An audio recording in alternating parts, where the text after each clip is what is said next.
శ్రీ గురుభ్యో నమః. శ్రీ మహాగణాధిపతే నమః. శ్రీ మాత్రే నమః. Welcome to Meeravani YouTube channel. మీ డాక్టర్ సుందరి ప్రేక్షకు నమస్కారం. ఈరోజు మనం ఈ వీడియోలో సెప్టెంబర్ 1వ తారీఖు నుండి 30వ తారీఖు దాకా అంటే సెప్టెంబర్ మాసంలో సంచరించే గోచార గ్రహస్థితి ఆధారంగా ద్వాదశ రాశుల వారికి ఈ మాసం అంతా ఎలాంటి ఫలితాలు ఇవ్వబోతున్నాయి, ఏ గ్రహాలు అనుకూలిస్తున్నాయి, దైవబలం పెంచుకోవడానికి ఎటువంటి దైవారాధన చేసుకోవాలి అని అనేక విషయాలు తెలుసుకుందాం.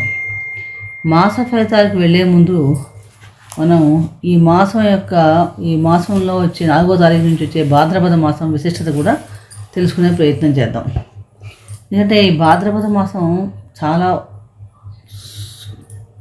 వ్రతాలకి నోవులకి చాలా ప్రశస్తమైన మాసం కింద చెప్పవచ్చు. ఎందుకంటే చాంద్రమానం ప్రకారం చూసినప్పుడు చైత్రమాసం నుండి ఇది 6వ మాసం భాద్రపద మాసం. ఈ పౌర్ణమి రోజు పూర్వాపాత ఉత్తరాపాత నక్షత్రంతో చంద్రుడు ఉంటాడు కాబట్టి ఈ మాసానికి మనకి భాద్రపద మాసం అని పేరు వచ్చింది. ఈ మాసంలో రేవతి నక్షత్రం, శతభిష నక్షత్రం, శూన్య నక్షత్రాలు కాబట్టి ఈ నక్షత్రాల రోజుల్లో ఎటువంటి శుభకార్యాలు కూడా అంత మంచివి కావు. అలాగే ఈ మాసం మనం చూస్తే కనుక మన సనాతన ధర్మంలో ప్రతి మాసానికి ఒక విశిష్టత ఉంటుందండి. ఇది దక్షిణాయనంలో వచ్చే మాసం. దక్షిణాయనంలో ప్రతి మాసం కూడా చాలా ఉపాసనా కాలానికి చాలా అనుకూలంగా ఉంటుంది. ఈ మాసంలో ఏకాన ఆహార వ్రతం చేస్తే చక్కగా ధనం, ఆరోగ్యం లభిస్తాయి. అలాగే ముఖ్యంగా మనకి ఈ మాసంలో వచ్చే పర్వదినాలు గమనిస్తే చాలా మనకి రెగ్యులర్గా వచ్చే సమస్యలకు పరిష్కారాలు దొరుకుతాయని చెప్పచ్చు ఆచరించడం వల్ల. వరాహ అవతారం మనకి సెప్టెంబర్ 6వ తారీఖు నాడు శుద్ధ తది రోజు వస్తుంది. అంటే ఈరోజు ఎవరైతే వరాహ జయంతిని వరాహ స్వామిని కనుక ఆరాధిస్తే కనుక భూ సంబంధించిన సమస్యలు ఉన్న వారికి చాలా మనకు సమస్యల పరిష్కారం దొరుకుతుందని చెప్పవచ్చు. అలాగే విఘ్నాలను తొలగించి మనకి గణనాయకుడైన వినాయక చవితి సెప్టెంబర్ 7వ తారీఖు నాడు వస్తుంది. వినాయకుడు అంటేనే మనందరికీ తెలుసు, విగతో నాయక వినాయక అంటే ఎవరిని కూడా సర్వస్వతంత్రుడు, నాయకుడు లేనివాడు. అటువంటి ప్రథమ గణాలకు అధిపతి, మూలాధార చక్రానికి అధిపతి అయిన గణపతిని ఆరాధన చేయటం వలన కేతుగ్రహ సంబంధమైన దోషాలు ఏమన్నా ఉంటే చక్కగా తొలుగుతాయని చెప్పవచ్చు.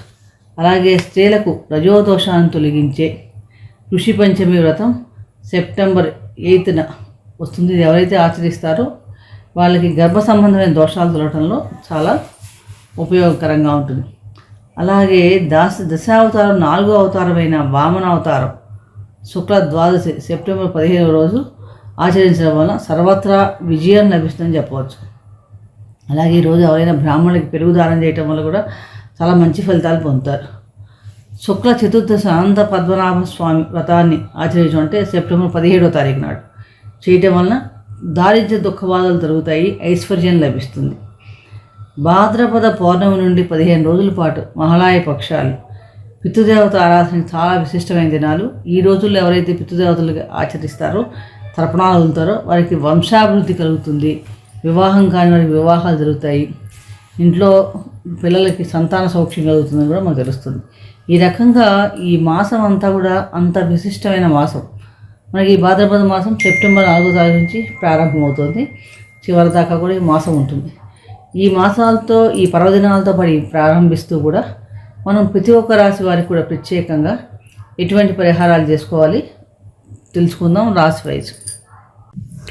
కుంభరాశి వారికి గోచార గ్రహాలు సెప్టెంబర్ 1వ తారీఖు నుండి 30వ తారీఖు దాకా ఎటువంటి ఫలితాలు ఇస్తున్నాయి అంటే, అసలు కుంభరాశి అంటే ఎవరైనా వారు జన్మించినప్పుడు చంద్రుడు ధనిష్ట 3-4 పాదాలలో జన్మించిన సంచారం చేస్తున్న, శతభిష నక్షత్రం 4 పాదాల్లో సంచారం చేస్తున్న, పూర్వభాద్ర 1, 2, 3 పాదాల్లో సంచారం చేస్తున్నా కూడా వారిది కుంభరాశి అవుతుంది. కుంభ లగ్నానికి కూడా మనం ఈ ఫలితాలు చూసుకోవచ్చు. రాశ్యాధిపతి శని, రాశ్యాధిపతి వ్యయాధిపతి కూడా శని అయ్యి రాశిలోనే వక్ర సంచారం చేస్తున్నాడు. దీనివల్ల అలాగే మనకి లాభాధిపతి గురువు, ద్వితీయ లాభాధిపతి గురువు చతుర్థంలో సంచారం చేయటం వల్ల ఈ నెల చాలా మటుకు కొంచెం మంచి అవకాశాలు అందిపుచ్చుకుంటారనే చెప్పవచ్చు. ఆర్థికంగా కూడా కొంచెం చెప్పుకోదగ్గ ధన సంపదలు లాభించడానికి ఈ మాసంలో కొంచెం అనుకూలంగా ఉంది. ఆరోగ్యపరంగా చూసినప్పుడు కొంచెం బాగుంటుందని చెప్పవచ్చు.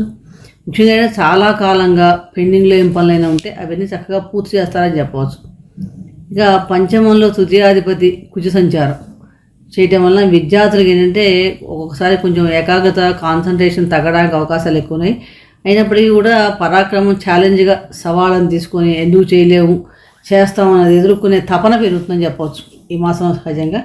కాబట్టి మొదటి నుంచి ఆ ఏకాగ్రతతో పెంచుకోవడం, కాన్సన్ట్రేట్ చేసి శ్రద్ధ పెంచితే కనుక డెఫినెట్గా ఈ మాసంలో మీరు విజయ అవకాశాలు అందుకుంటారు. అలాగే ద్వితీయ భావంలో రాహు సంచారం చేస్తున్నాడు. ద్వితీయ భావం అంటేనే కుటుంబ వాక్కు ధనస్థానం. అంటే మన వాక్కులో ఎక్కువ హైగా వచ్చేట్టుగా అహంకారం వచ్చేట్టుగా మాట్లాడకుండా ఉంటే సమస్యలు రావు. అలాగే కుటుంబంలో కూడా కొంచెం ఒడిదుడుకులు ఉండే అవకాశాలు ఎక్కువగా ఉన్నాయి. వృత్తి ఉద్యోగాలు చూసినప్పుడు కొంచెం శ్రమ ఒత్తిడి కూడా అధికంగా ఉండే అవకాశం ఎక్కువగా ఉంది. భాగ్యాధిపతి శుక్రుడు కేతువుతో కలిసి అష్టమంలో సంచరించడం.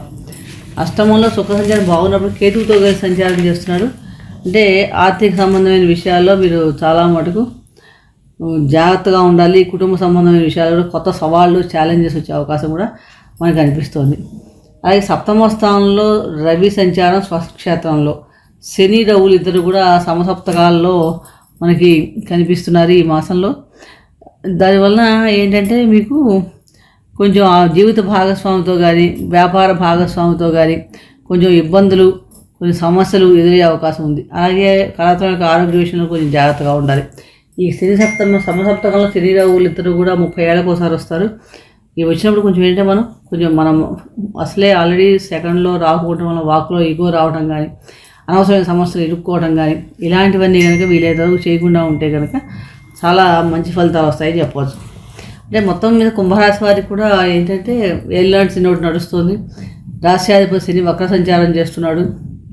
ద్వితీయంలో రాహు సంచారం, అష్టమంలో శుభగ్రహం శుక్రుడు నీచ స్థితితో పొంది కేతువుతో కలిసి సంచారం చేస్తున్నాడు భాగ్యాధిపతి. ఆ వలన కొంచెం మిశ్రమ ఫలితాలే గోచరిస్తాయని చెప్పవచ్చు. కాబట్టి ఈ మాసం అంతా కూడా భయపడక్కర్లేదు, కానీ అనుకూలత పెరగడానికి లక్ష్మీనారాయణ ఆరాధన ఎక్కువగా చేసుకుంటూ ఉండాలి. గణపతి ఆరాధన చేసుకోవడం చాలా మేలు జరుగుతుందని చెప్పవచ్చు.